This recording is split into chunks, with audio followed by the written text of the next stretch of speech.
ঠান্ডা কাদের ওখানে? ওখানে ঠান্ডা পড়ছে বলো? Add, add, add. আচ্ছা মিঠু দিদিভাই বলছে আবার অ্যাড হচ্ছে। আরে বাপরে! কি এসছে দেখো, পরাণ ভাই। বাবা!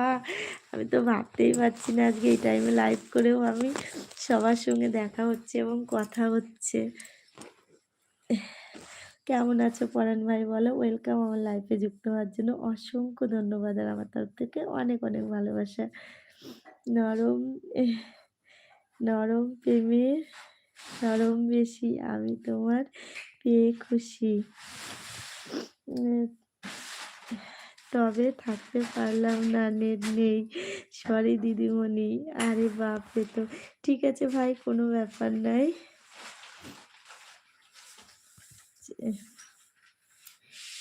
পাখা গড়িয়ে দেন। আন্তরিকভাবে দুঃখিত। না, না পরাণ ভাই, কোনো ব্যাপার নেই। দুঃখিত হওয়ার কোনো কারণ নেই। তুমি যে এসছো, দিদিভাইয়ের সঙ্গে দেখা করেছো, এতেই কিন্তু দিদিভাই অনেক অনেক খুশি। কারণ আমিও তো অনেকদিন পর লাইভে আসলাম। আর এসে যে তোমাদের সঙ্গে দেখা হবে, এটা আমি ভাবতেই পারিনি যে তোমাদের সবার সঙ্গে দেখা হবে এই টাইমে লাইভে এসে। আচ্ছা খুব ভালো লাগলো। মিঠু দিদিভাই বলছে পরাণ ভাই বলে অনেক অনেক ভালোবাসা দিচ্ছে মিঠু দিদিভাই। ভালো আছি। পরাণ ভাই বলছে পাখাটা চালু করো। ওরে বাপরে! পাখা চালু করলে আরো ঠান্ডা লাগবে না? পাগলের মতন সবাই বলছে আমার কলিজার ইন্দ্রাণী দিদিমণি। অনেক অনেক ভালোবাসা দিচ্ছে। হ্যাট শেষ হলো। মিঠু দিদিভাই বলছে তুমি কেমন আছো?